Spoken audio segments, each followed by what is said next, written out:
Have you ever wondered why the one person an avoidant cannot stop thinking about is the very person they try hardest to push away? It's not love in the ordinary sense. It's something deeper, older, and far more psychological. This obsession isn't about the person, it's about what they awaken within. The avoidant individual often operates under a deep psychological framework shaped by early emotional experiences and internalized beliefs. This framework can be understood as an archetypal pattern, one where the persona they present to the world is crafted to ensure safety through emotional distance. They are the lone wanderer, the one who prides themselves on independence, control, and detachment. Beneath this exterior lies a more complex reality. The avoidant psyche is split between the need to protect the self from pain and the deeper, unconscious yearning for the very intimacy they avoid. This internal contradiction is not a matter of choice or willpower. It is the result of deep conditioning, often from formative relationships where vulnerability was met with neglect, inconsistency, or emotional overwhelm. Rather than openly expressing emotional needs, the avoidant represses them, distancing themselves not only from others, but from their own inner world. Over time, this self-protection becomes an identity. They believe they do not need closeness, that self-reliance is a virtue, and that emotional needs are signs of weakness. Yet the psyche does not forget what it has buried. The soul carries a memory of connection, of trust, of the primal bond with a nurturing presence. When this bond is broken or unreliable, the avoidant's entire relational template is disrupted. But the imprint remains, and so does the hunger. This is why the avoidant archetype is so compelling. It is not simply a defense mechanism, but a mythic structure of the human experience, the hero who isolates themselves, believing it is for their protection, only to be haunted by an invisible longing. Their avoidance becomes a prison disguised as a fortress. They roam the psychological landscape alone, but always scanning for someone, often unknowingly, who might awaken what lies dormant. This person, when they appear, is not simply attractive or charismatic. They seem to carry a kind of emotional language the avoidant has forgotten. Their calm presence disarms. Their ability to hold emotional space without overwhelming activates something old and sacred in the avoidant's unconscious. But this awakening is terrifying. It threatens the very structure that the avoidant has built their identity upon. The avoidant both longs for and resists the invitation. The encounter is not about romance alone. It is archetypal, spiritual, existential. It is the moment when the exiled parts of the self begin to stir. In this context, the avoidant is not merely a person avoiding intimacy. They are a symbol of the human struggle between self-preservation and self-realization. The one they become obsessed with is not just an object of desire, but a psychic key, an emotional figure that holds the possibility of transformation. But the path to that transformation is fraught with fear, resistance, and projection. Thus, the avoidant remains caught in a loop, not because they do not care, but because caring would dismantle the wall they believe keeps them safe. This is the silent battle that defines their inner world. Avoidant individuals, though often appearing emotionally distant or indifferent, carry within them a complex psychological dynamic that makes them highly reactive to specific types of people. Among all the personalities they encounter, there is one kind of person who exerts a magnetic pull on them, someone who represents their psychological opposite. This person is emotionally expressive, available, consistent, and grounded in relational security. Their presence challenges the avoidant's internal model of love and connection, stirring an unfamiliar yet powerful emotional response. The avoidant, who typically prefers self-reliance and emotional distance, becomes intrigued, sometimes obsessed with this emotionally stable individual, not because they consciously seek intimacy, but because this person activates a deep and unmet emotional need within them. The attraction is not superficial. It doesn't arise from physical traits or common interests alone. It emerges from a silent recognition, one that takes place beneath the surface of awareness. The avoidant sees in this person qualities they have long suppressed or disowned in themselves.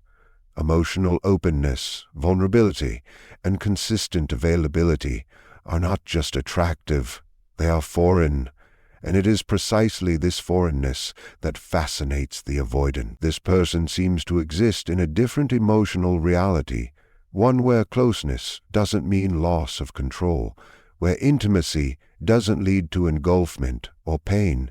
In the presence of such a person, the avoidant feels both comfort and danger. Comfort, because a part of them longs to surrender to this safety. Danger, because such surrender would require them to relinquish the walls that have defined their existence. This emotionally safe person often becomes a mirror, reflecting back to the avoidant the emotional possibilities they have never allowed themselves to explore. They expose the internal gap between who the avoidant has become and who they might have been in the absence of early emotional wounding. As a result, the avoidant becomes captivated, not just by the person, but by what the person represents. This is not a case of ordinary attraction. It is a profound psychological reaction to someone who, consciously or not, represents healing, integration, and emotional truth. The same traits that draw the avoidant in also provoke fear. Emotional availability is interpreted as pressure. Vulnerability feels like exposure, and consistency is mistaken for control. The avoidant oscillates between approach and withdrawal, creating a turbulent bond marked by intensity, confusion, and distance. They idealize the person one moment and devalue them the next, not because of who the person is, but because of the inner conflict they stir. The avoidant does not know how to reconcile the pull toward connection with their fear of losing autonomy. This individual becomes the avoidant's emotional paradox, desired yet feared, close yet unreachable. The obsession is not just with the person, but with the lost part of the self they symbolize. The avoidant is drawn into a psychological dance with someone whose presence breaks through their emotional armor and calls forth what has long been buried under avoidance and fear.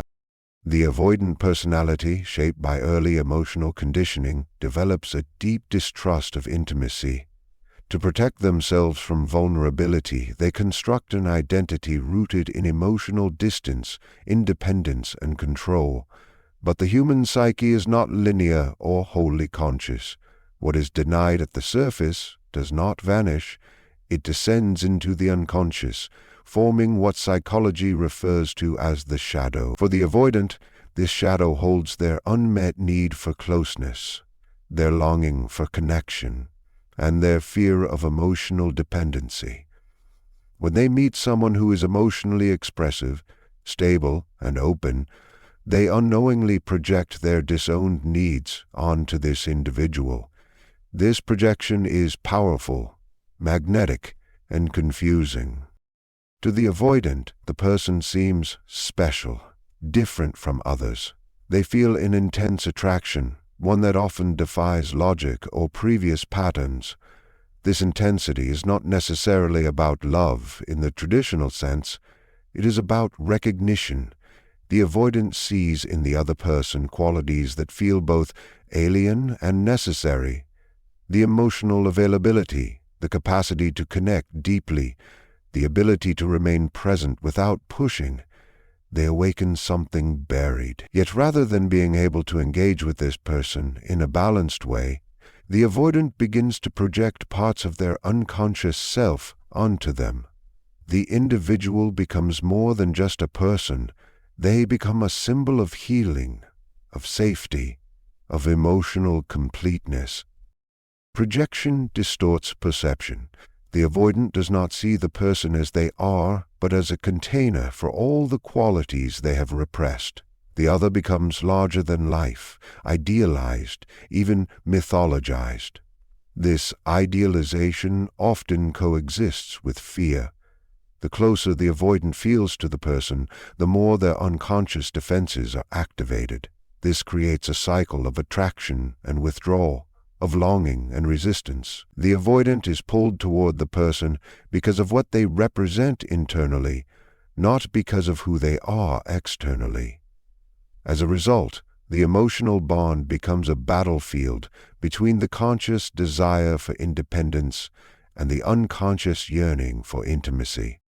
The avoidance obsession is therefore not entirely about the external person. It is rooted in an internal fragmentation. The projected figure represents the possibility of emotional integration, of reclaiming lost parts of the self. But this possibility is terrifying. It demands the dissolution of the avoidance defenses, the confrontation of past wounds, and the surrender to emotional vulnerability. To avoid this confrontation, the avoidant may begin to devalue the person, to find flaws or reasons to distance themselves. Yet even in this rejection, the projection remains alive. The other person continues to haunt them, not because of what they do, but because of what they reflect. This dynamic is not a conscious choice, but a psychological process governed by deeper forces. The avoidant is caught in a cycle of projection, where their own emotional hunger is mistaken for external attachment. The other person serves as a mirror, one that reveals not only the avoidant's unspoken desire for closeness, but also the internal war between self-protection and self-fulfillment. Avoidants often find themselves caught in emotional patterns that seem to repeat over and over, not by choice, but by unconscious design. One of the most powerful forces behind their obsessive fixation on a certain person is what psychology describes as repetition compulsion. This is a deep, internal drive to recreate unresolved emotional experiences, particularly those rooted in early childhood attachment wounds, in an attempt to master them. For avoidance, these wounds usually involve caregivers who were emotionally unavailable, inconsistent, or overwhelming. As a result, they learned to suppress their own emotional needs to survive, and developed a relational blueprint where closeness felt unsafe, unpredictable, or even suffocating. Despite avoiding intimacy in conscious relationships, avoidants are still driven by the need to heal those original emotional injuries. They seek out people who unconsciously resemble the emotional environment of their early caregivers, but this time they hope the outcome will be different. The person they become obsessed with is not random. This person often embodies traits that unconsciously echo the avoidant's original attachment figures, perhaps not in behavior, but in emotional energy. At the same time, this person may also display the exact opposite qualities: emotional attunement, warmth, and availability. This paradox intensifies the obsession. The avoidant perceives a rare chance to rewrite their emotional history, to finally get the love, acceptance, or understanding they were denied as children. This pursuit is filled with internal conflict. On one hand, the avoidant yearns for connection and healing. On the other, the very thing they desire triggers fear and defensiveness. The closer they get to emotional intimacy, the more their protective strategies activate. They may push the person away, emotionally shut down, or create distance, all while feeling deeply drawn to them. The emotional push-pull is not about the individual in front of them, but about the avoidant's inner child trying to repair something from the past through someone in the present. This creates a loop of obsession, because the avoidant is not just relating to the person as they are engaging with them as a symbolic figure from their past, a new opportunity to get it right. The obsession persists because the avoidant rarely allows the emotional experience to complete. They pull away when things become too real, too close. In doing so, they prevent the very healing they unconsciously seek, which only perpetuates the compulsion. The unresolved emotional pain lingers, creating an inner vacuum that fixates on the person as the answer to a deeper longing. But no relationship can resolve a wound that has not been consciously faced. The more the avoidant runs from the vulnerability required for healing, the more they become trapped in the same emotional pattern. The person becomes less of a partner and more of a psychological stage, a place where old dramas are replayed with new actors. The obsession does not stem from who the person truly is, but from what they represent. A chance to revisit, reframe, and resolve a childhood script that was never finished. Within the psyche of the avoidant individual lies a complex internal architecture shaped by fragmentation. At the center of this division is the suppression of emotional vulnerability, affection, and relational trust. To survive environments that were emotionally unstable or overwhelming, the avoidant learned to disconnect from these soft relational parts of the self. However, what is repressed in the conscious mind does not vanish. It becomes part of the unconscious. This repressed emotional self, in Jungian terms, is often gendered as the inner feminine, anima, in men, or the inner masculine, animus, in women. It holds all that the individual has disowned: intimacy, emotional expression, receptivity, trust, and sensitivity. When the avoidant encounters a person who embodies these very traits, something profound is triggered deep within. This triggering is not merely attraction in the romantic sense. It is an activation of the unconscious, a stirring of a psychological force that calls the avoidant back to the forgotten parts of themselves. The person they become obsessed with seems to hold a kind of symbolic power. They appear unusually compelling, not just because of their behavior, but because they evoke a long-buried emotional reality. This is the realm of the anima or animus, the inner counterpart that seeks expression, recognition, and integration. The person may be calm, intuitive, nurturing, or emotionally intelligent, qualities the avoidant both longs for and resists. Their presence speaks directly to the avoidant's unconscious, offering a vision of wholeness that feels simultaneously alluring and threatening. The intensity of the connection is often misinterpreted as soulmate energy or destiny, but it is actually the psyche's attempt to restore balance. The avoidant projects their inner feminine or masculine onto the other person, perceiving in them the lost half of the self. This projection is not accurate reflection. It is a psychological mirage that overlays the person with symbolic meaning. They are no longer simply who they are. They become a carrier of something sacred, forbidden, and necessary. The avoidant may feel overwhelmed, confused, even destabilized by this person's emotional presence.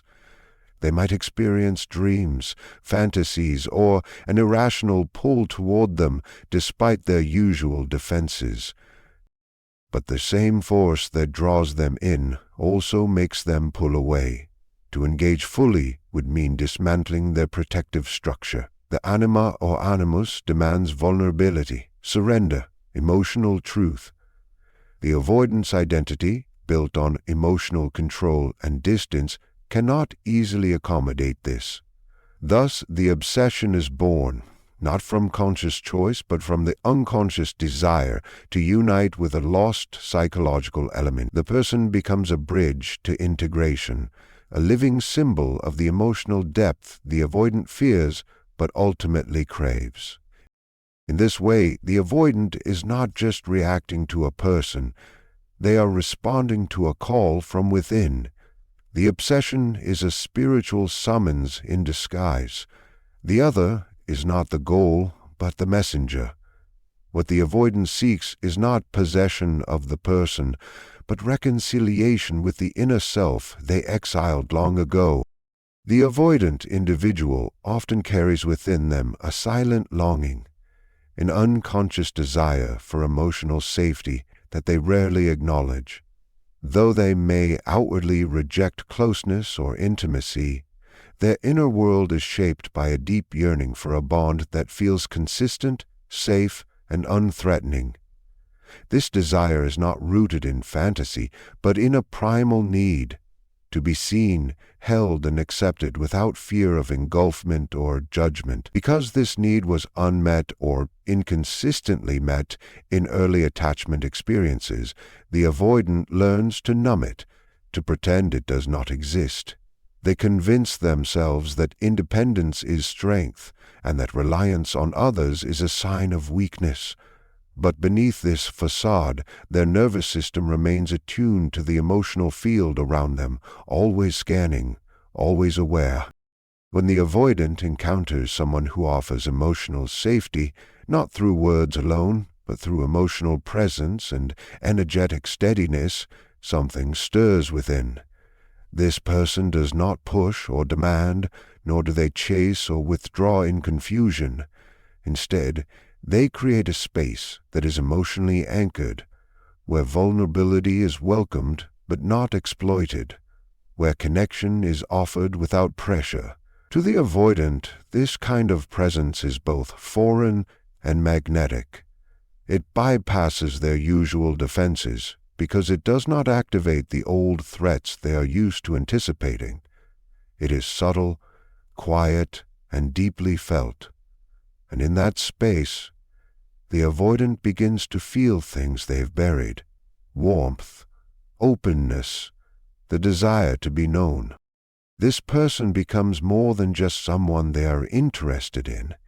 They become a symbol of what the avoidant never thought was possible.